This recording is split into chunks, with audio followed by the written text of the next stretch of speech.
Lehenik eta behin, eskerrak eman nahi dizkizuegu. La convocatoria 2021 ha apoyado 292 proyectos de 209 empresas, cifras que contribuyen a que desde el lanzamiento del programa en el 2019 hemos apoyado a más de 400 empresas. También aprovecho la ocasión para deciros que la convocatoria de 2022 todavía no está cerrada, se cierra el próximo 1 de diciembre.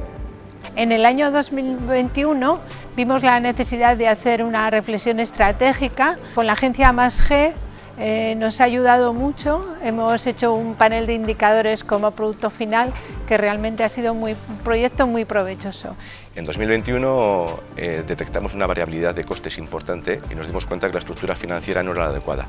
Mediante Asinnova conseguimos los recursos adecuados y finalmente acabamos encantados y hemos vuelto a repetir en 2022 con 2 proyectos.